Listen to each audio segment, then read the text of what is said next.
Good evening, everyone. Welcome to Rainey Toon Talk, sponsored by Jade Bell and John Cryan. Tonight, join us that we have for chatter's local writer, Jake Rusby. Jake, thank you very much for coming on the channel tonight. It's absolutely my pleasure, Rainey. I'm really pleased to be here. Excellent. I'm going to be chatting tonight about, obviously, a new book that's coming out, Newcastle United, Match of My Life. I'm really excited to ask some questions about the players that you've chatted to as well, going into the book. Before we get on to that, where did your love for Newcastle United come from? I know you're not a fan, but how did it kind of all come out and why Newcastle United? Yeah, so first and foremost, I'm not a born Newcastle supporter. You can probably tell from my accent I'm not local. So I'm from London. I always followed Newcastle. I've always been aware of how big a club they are. I grew up, born in 1984, so my real proper time that I grew into loving football was basically the peak of the entertainers, 95, 96, 97. I was 11, 12, 13, loving football. So I've got so many memories of the club back then. And I moved up to the northeast about 10 or 11 years ago. And since then, obviously I was aware of the club and how big a club it is and how well supported it is. But you kind of really have to be here to understand it and what the club means to the city. And more than just the city. I live in North Shields and what it means to people on the coast and everywhere around here. So when I moved up here, slowly but surely, I really started to get a full appreciation of the club. And I kind of gained a vested interest in it because my friends are supporters. My little boy's at school and his little mates are Newcastle fans. And so slowly but surely, an affiliation has formed with me.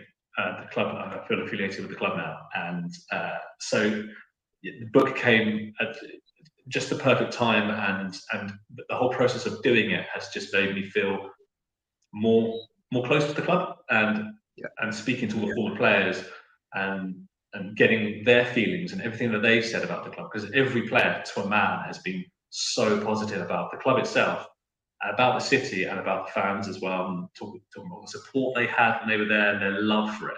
And you hear them gushing about the club, and it really made me quite emotional quite a lot of the time to hear how they felt, because you don't hear that from players that much about former clubs.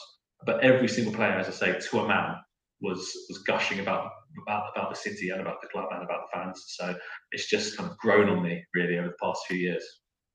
Yeah, and it's like you say, especially after last night as well. Obviously, it's all about memories. I know in the group that we were in yesterday, it was all about memories of the Champions League building up to kick-off and the amount of stories that people had. And you can see it on social media yourself, the pictures over Milan as well. And it's just a special club to be involved in, isn't it?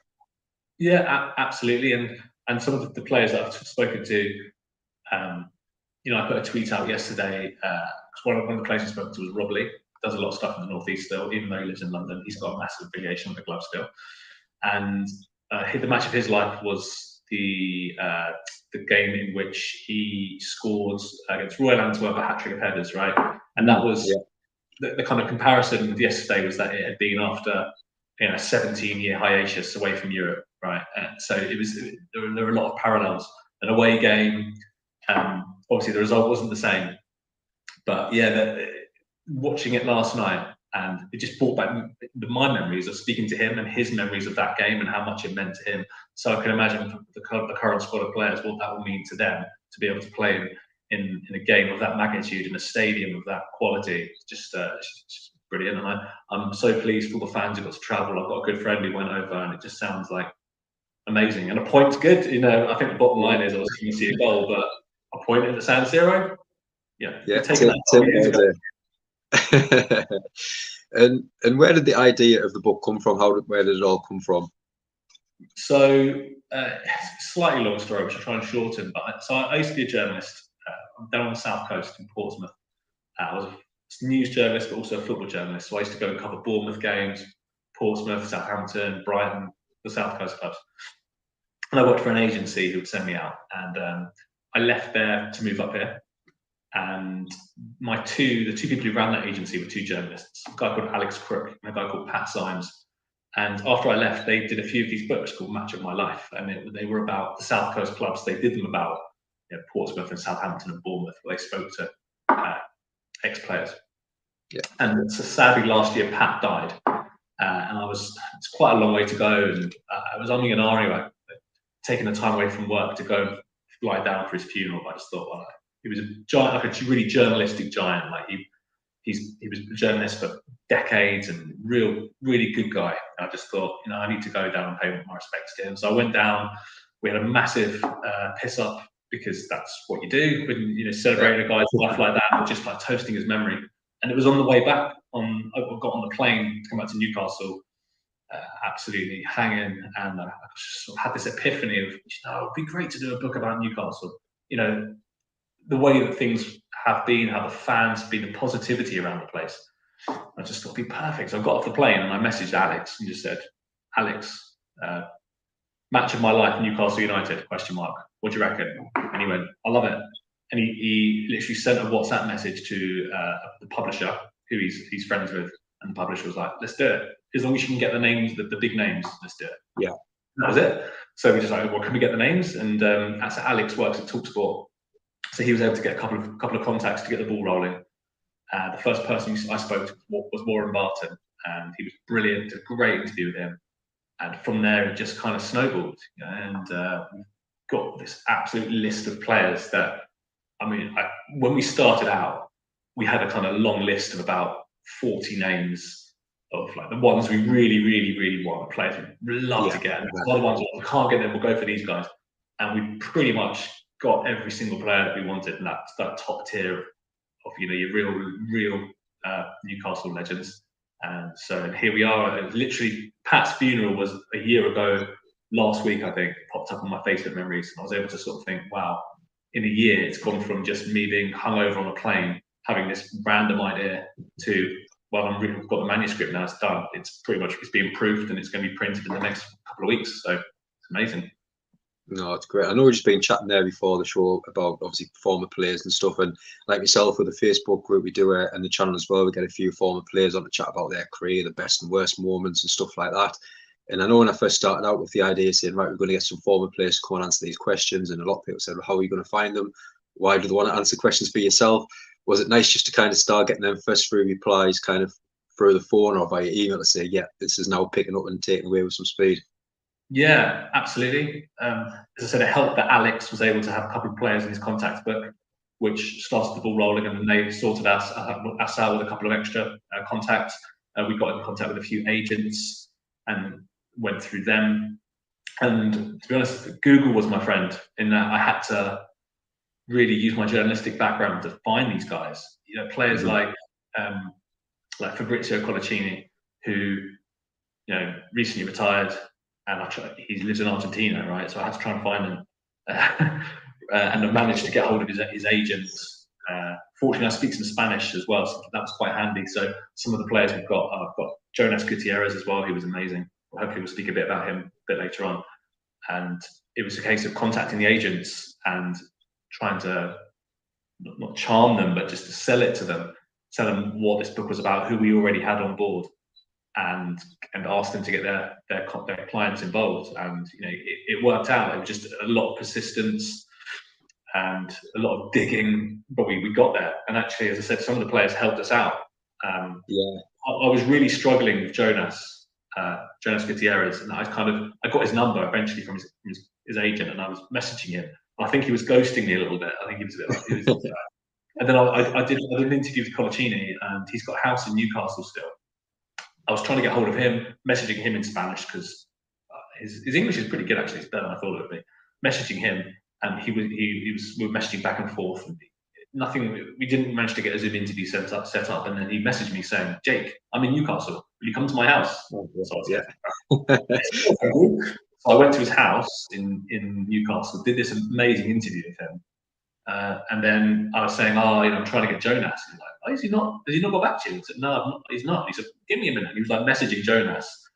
And then I got in my car, and then Jonas messaged me saying, let's do it. So it was really helpful that, you know, all these guys were just so great in their, helping me out. And honestly, they didn't, the thing is, they don't have to do it. They didn't have to. Yeah.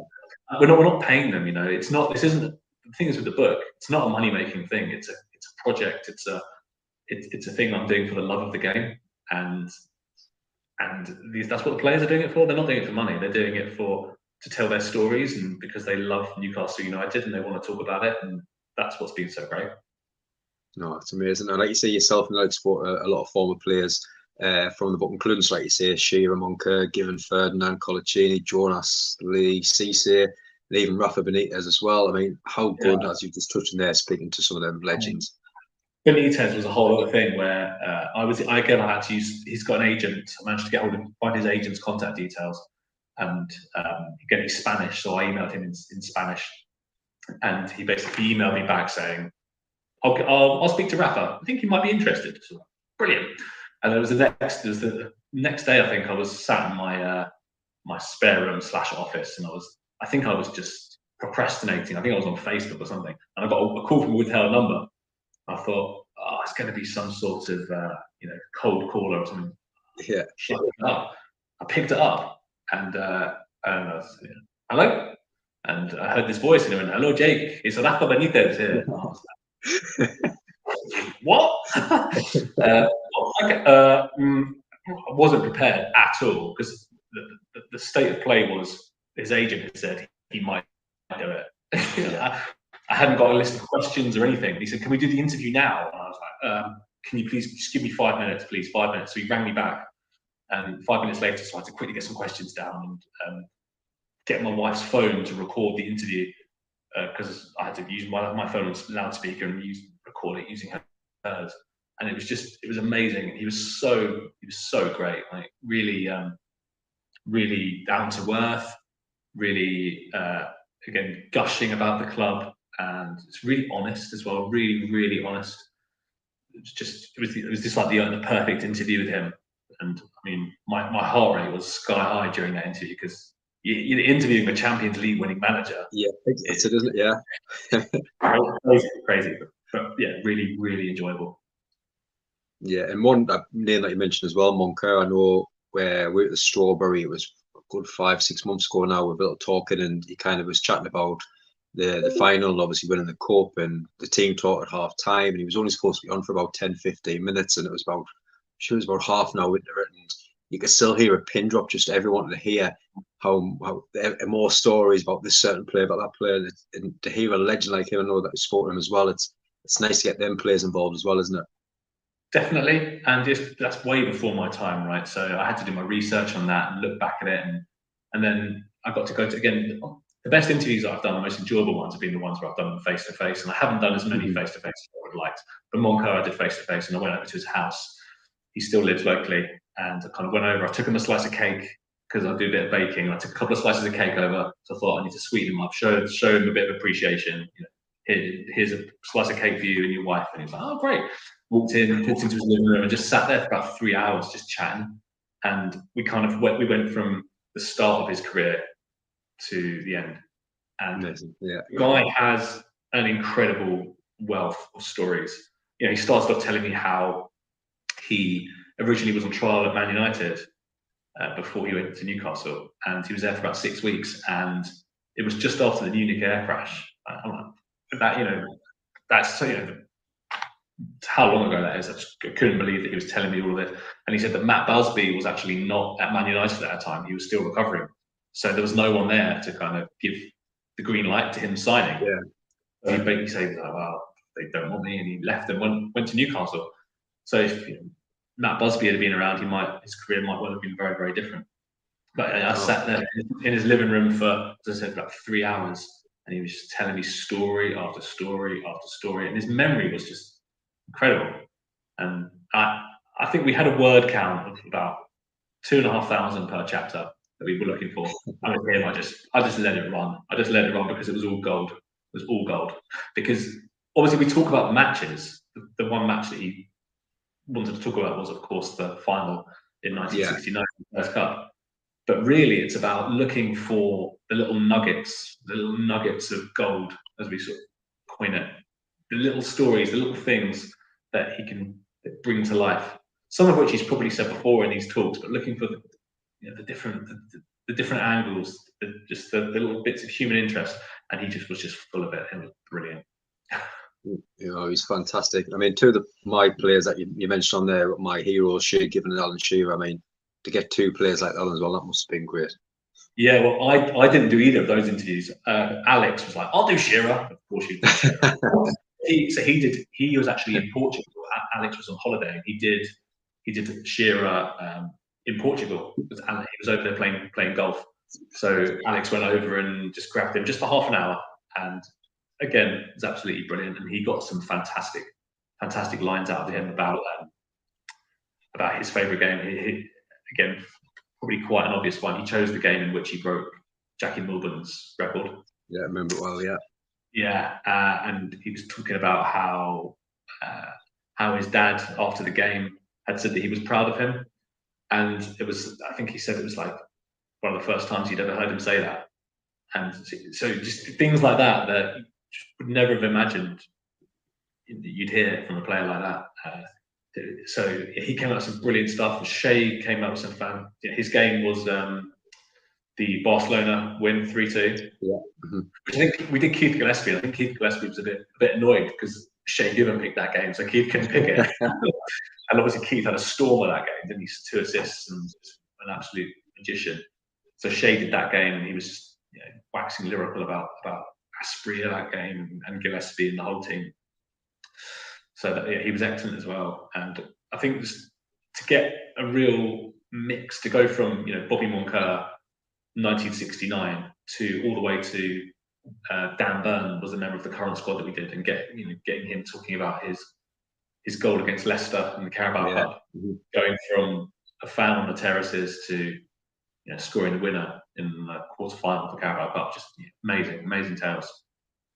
Not really good. And who was the player off that list that you most look forward to speaking to, and why? I think it was probably Jonas, and the reason for that is a few reasons. One, because it was such a build-up, and I just wasn't sure if I was going to get him or not, and it just took so long. And once I got his number, it was still, once he said he'd do it, it still took a while to set it up, and eventually getting him, was a real relief actually to get him, because he, as well as, so one of the other reasons that it was such a big deal for me to get him was that his stories it transcends football ultimately. All these players have got fantastic stories, but when I remember Jonas's goal, and I remember what I felt as a neutral watching that, and it really touched me. It was such an emotional moment. So for him, I can't even begin to imagine what it was like. So to be able to talk to him about that, talk to him about what he went through, and the support that he received from the fans, the lack of support he got in some respects from the club, or certain figures of the club, and just to talk to this guy who went through so much and then went on to achieve so much, having basically battled for his life. So I think he was one that I was really looking forward to, and I would say probably as well Papi Cisse, because again, he scored one of my favourite ever goals. So to talk about that was just magical as well. Definitely. And who was one of the players that you've tried to get on as hard as you much and getting things set up, but it just never kind of worked out where they had the time to come on to chat about the time in Newcastle? So Kevin Nolan said he'd do it. But obviously, a lot of these players are retired, or the ones that are still playing, they get time off. They can get the afternoons off, whatever. So Papi Cisse could do it in the afternoon after he'd been training with Amiens. But Kevin Nolan is the first team coach at West Ham, and so this was back in the last season, and they were in the top final of the Europa Conference League, and he was saying, "Yeah, we'll have a chat this week. But then he went on holiday after that, and then he was back in pre-season. So it just never really happened. But I don't begrudge him at all. He's a very, very busy guy. We also had looked into getting Andy Carroll, but that never really happened because I think it was around the time that Reading, they were really struggling in the league, and so it was a bit of a tricky time to approach him really. Yeah, and Ginola as well. We couldn't get Ginola in the end. Went through his agent, and I don't think he was really up for it, which is fair enough. I mean, like I said, the amount of players that we did get, we would have expected a few to have said no, and that's completely their prerogative. But we were so happy with everyone that we did get. It didn't really matter too much. Ginola would have been great though. He would have been really good to get, but hey ho, maybe there'll be a sequel. We'll get him for that one. You never know. But no, brilliant list there. And I mean, there's some of the stories that will be in the book as well. But is it one good story that you can share where it was kind of off the script, where it was like a change room moment or just a funny story? I know we get a few on the channel that people mention as well, but it's just that one story that stood out for you. I don't know. There were so many. There's one that Bob Kerr told that he's told before, but I thought it was amazing, where he said that after they got back with the Fairs Cup, they went on a parade, and they basically had a bus that had the top of it cut off, and he was standing on a wooden table holding the cup, and they went under a bridge. I don't know if you know this, but he went under a bridge, and there was like electrical wires hanging down, and he was holding the cup, and the cup caught on the wires, and it sent like an electric shock through him. But he was stood on a wooden table, and the wooden table basically saved his life. Amazing, right? And he said that he got the cup down. There was like a black mark on the cup from where it had touched the electric wires. I just thought that was just gold. I love that. And then I did Malcolm McDonald as well, and that was great because I did him he lives in Shields, and I just met him in the pub for a bit.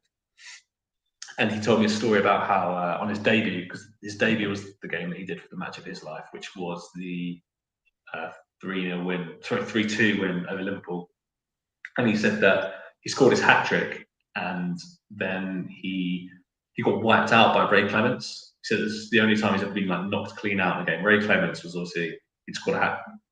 Supermac had scored a hat trick past him. Was obviously quite irritated, so he just completely went through, knocked him out. And Supermac said that he used to, before the game, he used to go and lie on the physio's table and have a little nap. So he kind of woke up on the physio's table, and Frank Clark walked in, and he said to Frank Clark, "Hey, you never guess what? I just had this dream that I scored a hat trick against Liverpool." Frank Clark said, "Bonnie lad, you did. We won 3-2." And Supermac thought he dreamt it all, which I thought was brilliant, absolutely brilliant. So I love those two stories. They were two of my favourites. And speaking to Rafa as well, I think Rafa. He did the foreword in the end, so he kind of talked about a few of the games, but really just talked about his time at the club mainly. And he talked about that game against Spurs, the 5-1, the last game of the season. And I just loved talking to him about that, because he was saying he was probably going to leave, but it was literally the fans that made him stay that day. It was them, and I just thought that was just beautiful. It's just absolutely amazing to have all these supporters singing his name, and he just realised that this is the club he wanted to be at the next season. He'd go down with them and he'd get them back up, and that's exactly what he did. I love that as well. No, fantastic, really good. And back to the book as well. I mean, when does the book come out? And obviously, tell us about your launch night and who's come along for the event as well. So the book comes out in about a month, end of October. It's due to be released. It's available for pre-order now through Amazon, Waterstones, all those places. And I'm obviously very excited about that. Looking forward to holding it in my hand.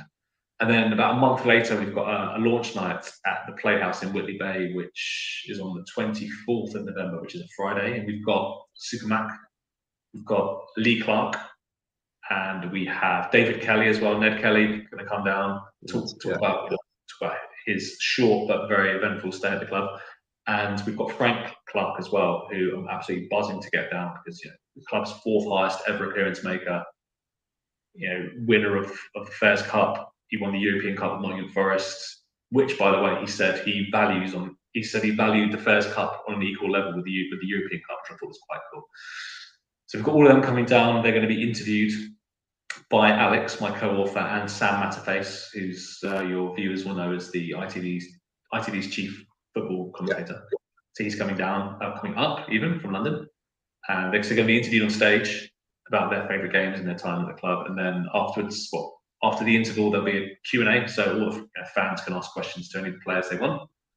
And then there'll be a book signing afterwards, so fans can buy a copy of the book and get it signed by me if people are desperate, or I would imagine the 4 absolute legends who are going to be present as well. So I'm really looking forward to that. Selling well as well. So if people want to get tickets, come along and meet some of these absolute legends, and please do. It'd be a pleasure to see as many people there as possible. No, brilliant. Sounds a great night. And I mean, we chatted about it before, and I know there's a couple of people in the group who were chatting to today about you coming on, and we've just said how nice was it to write the book, obviously with the good times coming back to Newcastle rather than what we've seen over the last kind of 5 or 6 seasons. could have been a lot worse, but it's just come at the right time, hasn't it? Perfect, absolutely. And that was the thing, as I said, it was about a year ago, and obviously the takeover was completed then.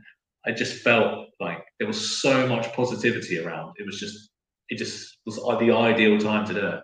And the positivity, little was I to know that it would go so well last season, and that they get get the Champions League place, which I was obviously rooting for them for because they're my local team now.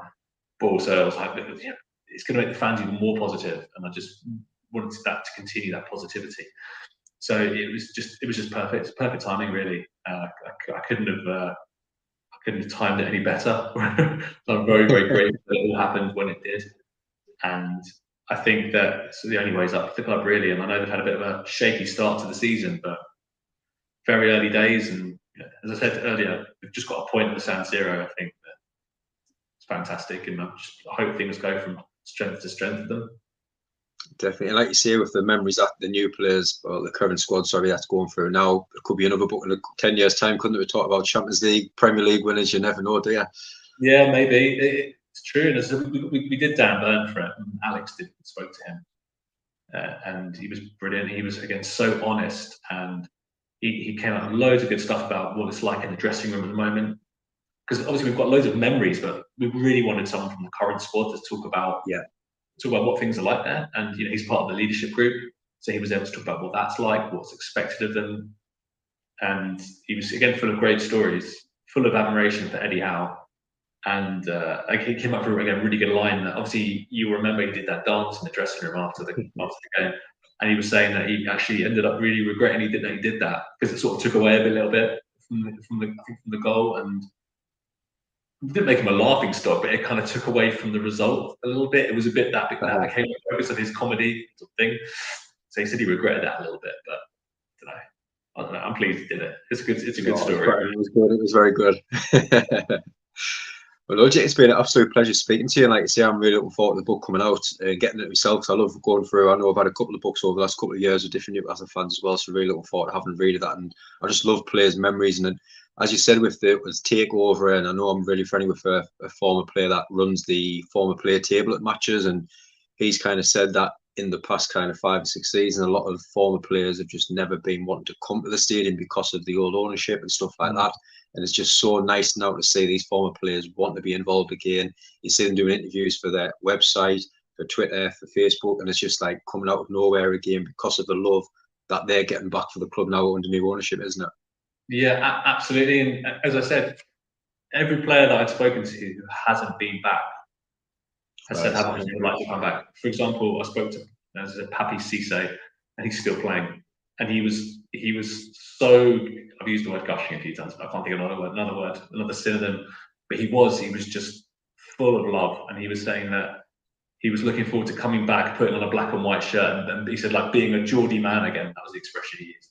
He wanted to come back and support the team because he's a supporter, and ultimately that's the effect that the club has had on all of these players. Les Ferdinand was the same. He said that people would come up to him, and he couldn't believe how much love he received from the fans, despite only having a couple of years at the club. But people still associate him with Newcastle more than anywhere else. Yeah. Despite having played such little time there. It was like 6 years at Spurs, was he, after he left? And people still associate him with Newcastle. And I think that's the effect of the club. It's really incredible to bear witness to, and that's what these interviews have been able to give to me, is to really make me feel that as a writer, as a journalist, to go in and speak to them, and to be so to be so affected emotionally by what these players have to say. It's been a really fantastic experience. Excellent. Well, really looking forward for the book coming out, Jay. But thank you very much for coming on the channel tonight. My pleasure. Thanks for having me, and anytime. Hopefully there'll be a sequel in it at some point. Who knows? But we've got that many legends done that I'm not sure who we'd go for next, but you never know. And again, everyone that's been watching, thank you so much as well. We really appreciate support as always. Back again tomorrow night, 9:10 for the North East Non-League Show, episode 43, Chesley Street Town Special. We've got the managers coming on, Bowie and Stuart, to talk about the great start in the Northern League Division 2 tomorrow night as well. So lots to look forward to there. But again, everyone that's been watching, and Jake, I hope you enjoy the rest of your night as well. Thanks very much. Cheers for having me, Rainey.